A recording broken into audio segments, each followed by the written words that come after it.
Okay, thank you. First, I'd like to offer my obeisances to all the Vaishnavas. Vanchakalpa Turubhyascha Kripa Sindhubhya Evacha Patitanam Pavanebhyo Vaishnavebhyo Namo Namaha. Om Jnana Timirandasya Garanjana Salakaya Chakshu Onmanitam Jena Tasmai Shri Gurave Namaha. I'll try not to speak long. I realize you have a lot of devotees who want to share their memories of Srila Bhakti Charu Swami with all of us. I'm very eager to hear from them, and as well as I'm sure many of the other devotees who are attending this event are. I do have some memories of Srila Bhakti Charu Maharaj I would like to share. I know that many devotees will cover many of his wonderful qualities that he embodied in terms of his devotion and dedication to Srila Prabhupada and to Srila Prabhupada's mission. And there's unlimited qualities and characteristics that he displays in that vein. But I would prefer to utilize this time allotted to me to describe the impact that my association with Srila Bhakti Charu Swami has had on me. Although it wasn't extensive, it was substantial to the point that it had a deep impression on me and in my heart. And I think that if someone like myself had such deep impression with the little association I did have, although I did associate with him a lot, but I'm just going to speak about a few encounters that I had with him.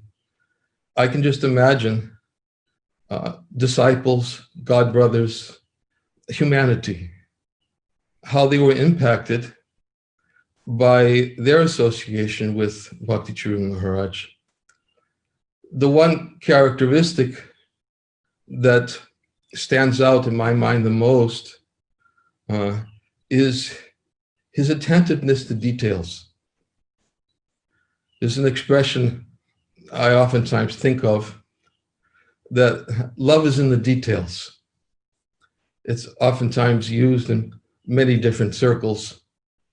But I think about that with respect to Bhakti Charu Maharaj because he was so attentive to details that it became obvious that anyone who exchanged any kind of exchange with him, it became substantial because he was just so attentive to the person he was with. Govinda Maharaj very nicely expressed that in his offering. Indradyumna Maharaj also very nicely expressed it, especially in terms of his personal caring and selfless desire to make Indradyumna Maharaj feel very relevant.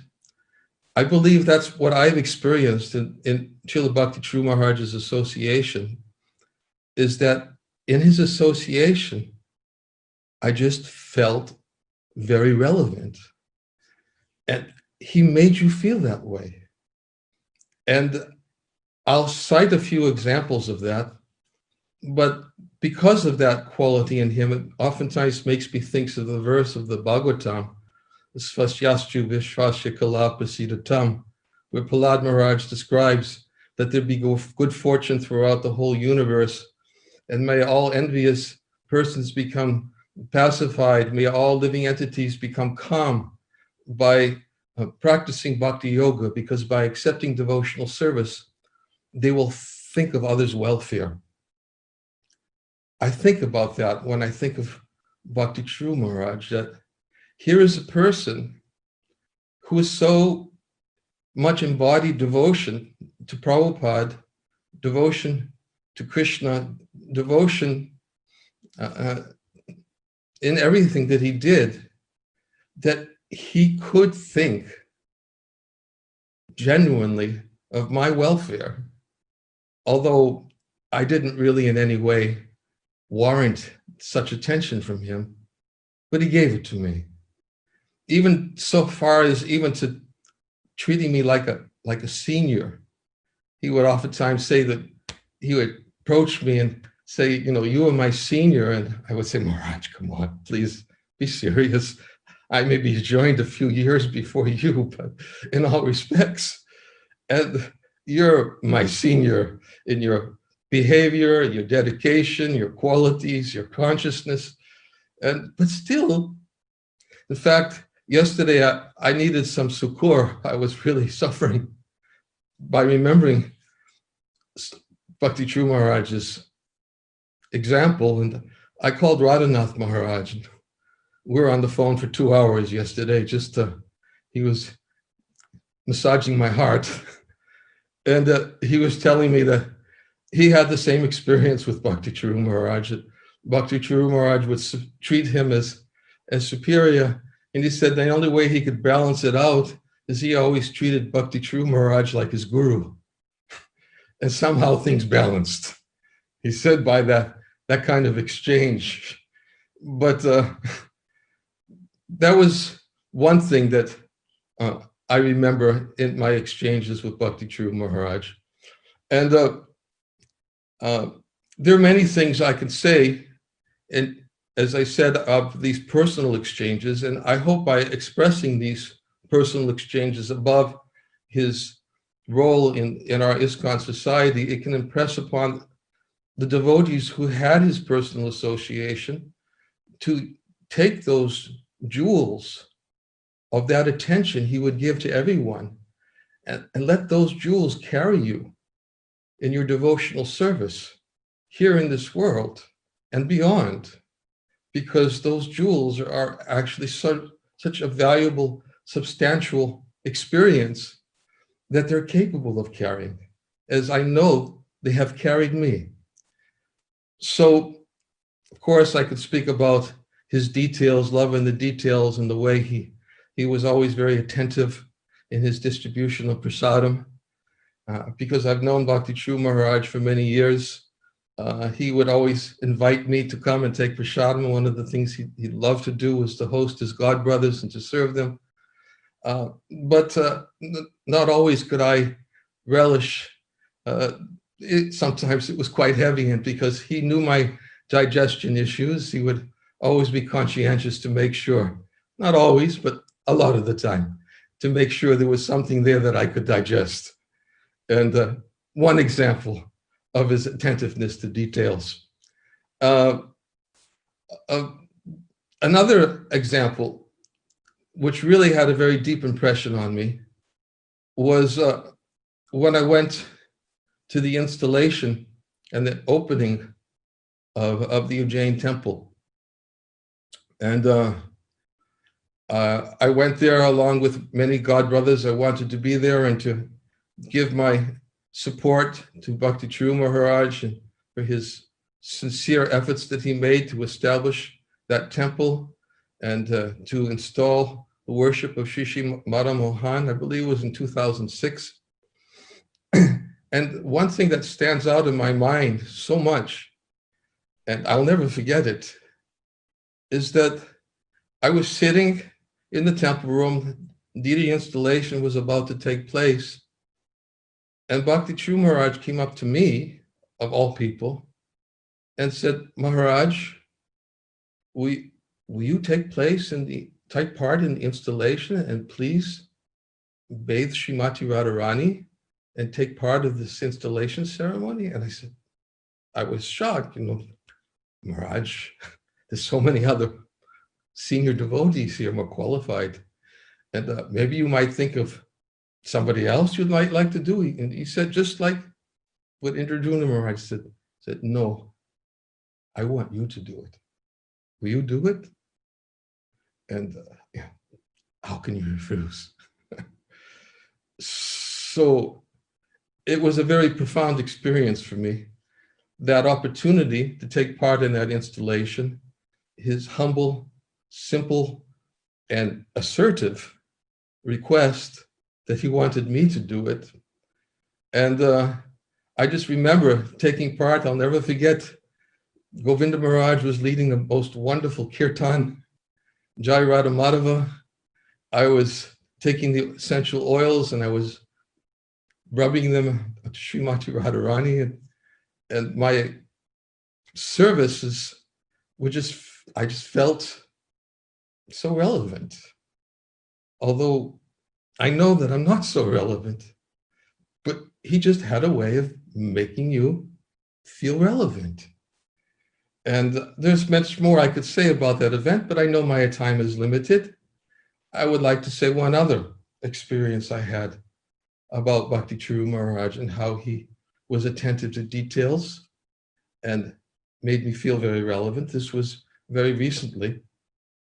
And in our GBC meetings, many of the GBCs, all the GBCs were asked actually to please take 5 minutes and to speak on whatever topic they wanted to speak on in relationship to, this was a couple of years ago, it wasn't recently, but in relationship to Vaishnavi Diksha Gurus. And it was my turn to speak, and I chose to take that time which was allotted to me to not speak so much about this way or that way or anything else. I just felt that I wanted to speak about something which I felt was important to me, and hopefully it may be relevant to those who would listen to me. And I decided to speak about respect, because one of the concerns I was feeling at that time is that I was hoping that whatever the outcome would be, whatever went in just prior to the decisions which would inevitably come, and what to speak of subsequent to whatever decisions were made, I just hoped that the senior-most leaders of our society could offer their respects and accept in a very respectful way those who may have a differing opinion than they had. And I chose to cite various Shastric references from Sandarbhas. I quoted Jiva Goswami, where he talked about respect, and he actually defined disrespect as to be intentionally to cause pain to another living being.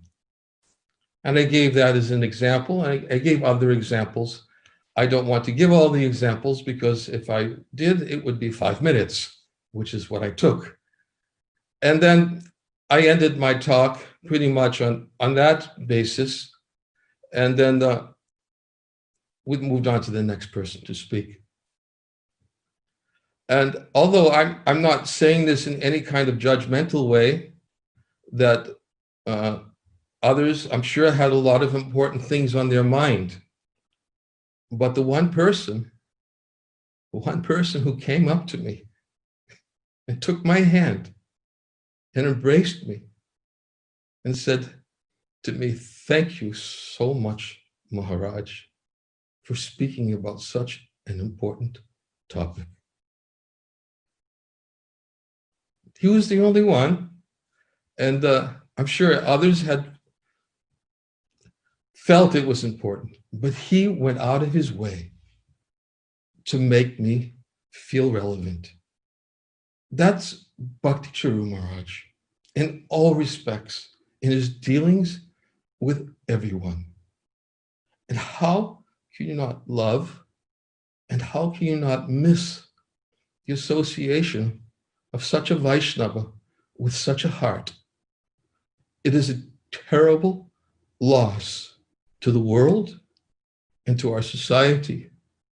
And I simply pray that the devotees who've been touched in the ways similar to the way I have been touched, and I'm sure there are thousands of them, please let those jewels of your association with Srila Bhakti Charu Maharaj carry you forward in your service to him and service to Srila Prabhupada's mission, of which was most important for Srila Bhakti Charu Maharaj. He made so many sacrifices for one reason only, because he loved Srila Prabhupada, and I am convinced of that. Thank you for this opportunity to share my realizations about him. I could say more, but I know others are waiting to speak. All glories to the assembled devotees. All glories to Srila Bhakti Charu Maharaj. Srila Bhakti Charu Maharaj ki jai.